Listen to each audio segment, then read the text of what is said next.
जय जय श्री राधे। पाप मोचनी एकादशी महात्म्य। चैत्र मास के कृष्ण पक्ष की एकादशी को पाप मोचनी एकादशी के रूप में मनाया जाता है। इस दिन शंख, चक्र, गदा और कमल धारण करने वाले सृष्टि के पालनहार भगवान श्री हरि विष्णु के चतुर्भुज रूप की पूजा की जाती है। मनुष्य से जाने अनजाने में हुए पापों से मुक्ति और अपने सभी कामनाओं की सिद्धि के लिए इस व्रत के विधान को बताया गया है। एक बार धर्मराज युधिष्ठिर जी ने भगवान श्री कृष्ण से पूछा कि हे केशव, चैत्र मास के कृष्ण पक्ष की एकादशी का क्या नाम है और इस व्रत को करने से क्या लाभ होता है।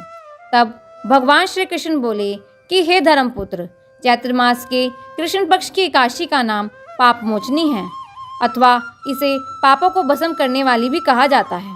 इसका महात्म्य एक दिन लोमस ऋषि से राजा मानधाता ने पूछा था।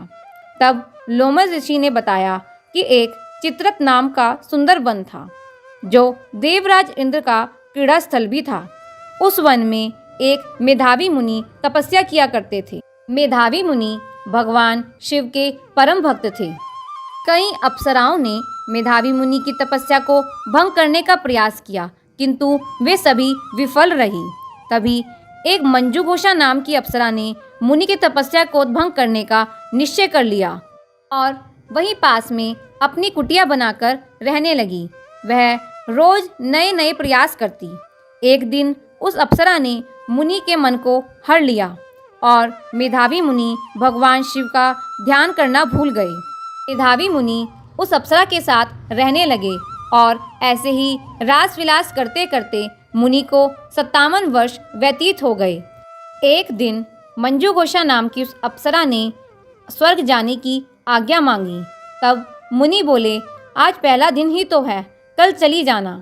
अप्सरा ने पंचांग खोलकर दिखाया तो मुनि को ज्ञात हुआ कि इस हत्यारनी ने तो मेरी तपस्या को भंग कर दिया।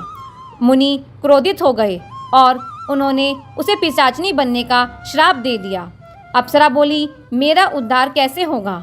मुनि बोले, पाप मोचनी एकादशी के प्रभाव से तुम्हें फिर दिव्य शरीर मिलेगा।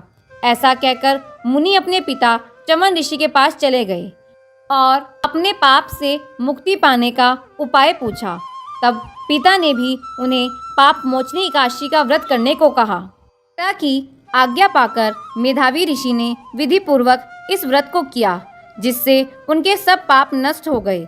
उधर मंजूघोषा भी इस व्रत के प्रभाव से पिशाच योनि से मुक्ति पाकर दिव्य रूप धारण करके स्वर्ग लोक को चली गई।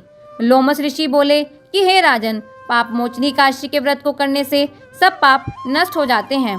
इस कथा को सुनने तथा पढ़ने से 1000 गोदान का फल मिलता है और इस व्रत को करने से ब्रह्म हत्या आदि जैसे पापों को भी नष्ट किया जा सकता है और अंत में स्वर्ग की प्राप्ति होती है। बोलिए वृंदावन बिहारी लाल की जय।